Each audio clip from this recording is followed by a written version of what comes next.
Assalamualaikum warahmatullahi wabarakatuh. Kami dari kelompok 8 ingin menjelaskan tentang fi'il mudhari. Sebelumnya, di sini kami akan memperkenalkan nama-nama anggota dari kelompok 8, yakni yang pertama Noni Rahmadani, yang kedua Naziro Nurul Ibadah, dan yang ketiga Reno Safrizal Putra. Baiklah, langsung saja kami akan menjelaskan tentang fi'il mudhari. Yang pertama, pengertian dari fi'il mudhari.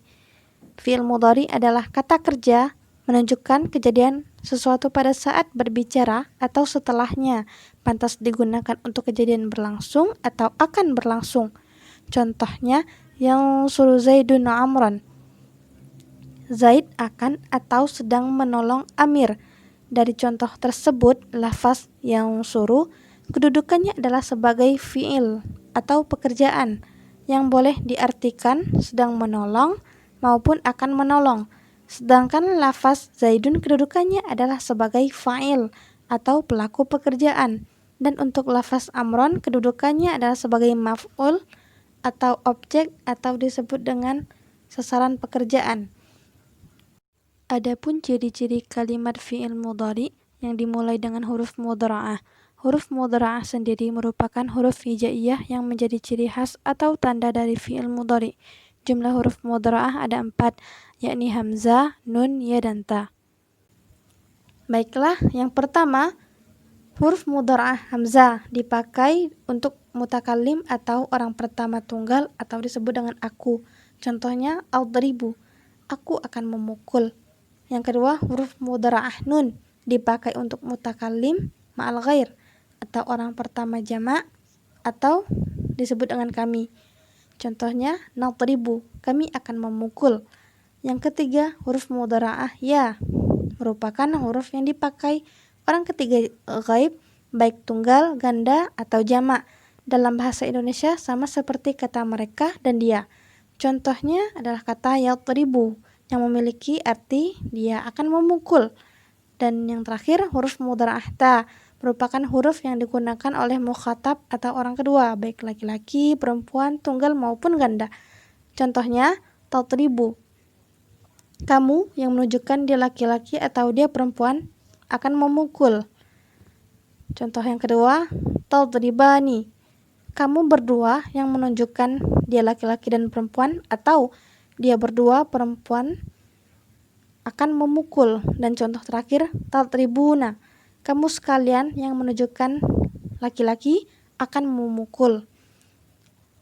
Selanjutnya, hukum fi'il mudhari dapat ditinjau dari segi awal dan segi akhir. Jika ditinjau dari segi awal, mudhari wajib didahului dengan satu huruf tambahan berupa alif, ya, ta, dan nun. 4 huruf tersebut telah dijelaskan pada ciri-ciri mudhari. Sedangkan huruf mudhari ditinjau dari segi akhir, yaitu fi'il mudhari yang mabni. Terdapat 2 keadaan pada fi'il mudhari mabni, yakni yang pertama mabni dengan sukun dan yang kedua mabni dengan fathah.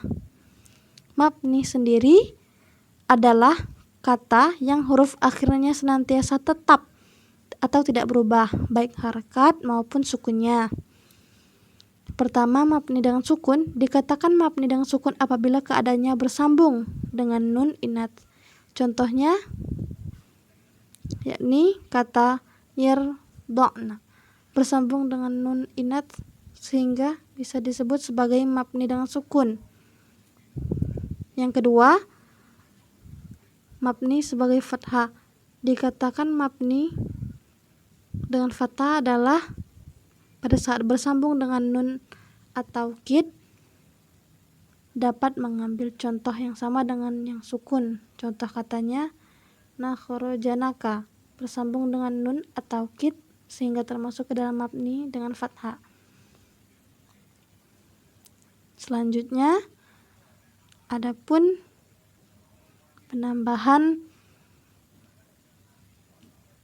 fi'il mudhari yang mu'rab.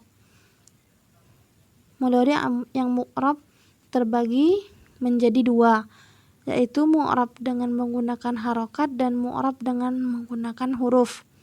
Mu'rab sendiri merupakan perubahan akhir kata karena masuknya amil yang berbeda-beda, baik secara lafaz maupun secara dikira-kirakan keberadaannya. Yang pertama, mu'rab dengan harokat akan terjadi apabila kata atau kalimatnya tidak bersambung dengan waw al-jamaah, ya al-jamaah, atau alif al-itsnain. Yang kedua, mu'rab dengan huruf dapat terjadi ketika bersambung dengan waw al-jamaah, ya al-mukhatab, atau alif al-itsnain. Jadi mu'rab dengan huruf merupakan kebalikan dari mu'rab dengan harakat. Adapun penambahan sin dan saufa pada fi'il mudhari. Jika di fi'il madhi ada penambahan ta ta'nis ketika subjek pelaku berupa perempuan, di fi'il mudhari ada juga istilah sin dan saufa. Sin dan saufa sendiri adalah salah satu dari huruf istiqbal, yaitu huruf yang menunjukkan arti akan terjadi. Contoh dari sin, sata'lamuna, kalian akan mengetahui.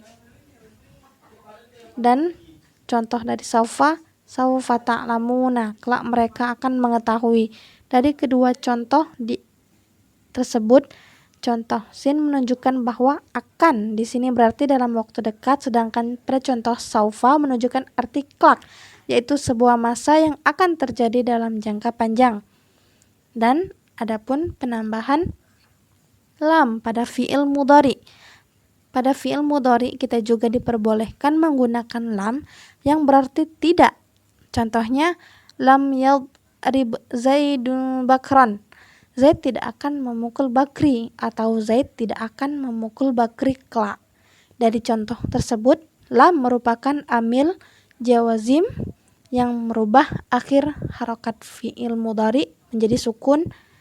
Ini yadrib sendiri kedudukannya adalah fi'il mudhari yang dibaca sukun karena kemasukan amil jawazim atau amil yang menjazimkan, dan Zaidun sebagai fa'il atau pelaku, sedangkan Bakron sebagai maf'ul atau objek sasaran. Itulah penjelasan fi'il mudhari dari kelompok 8.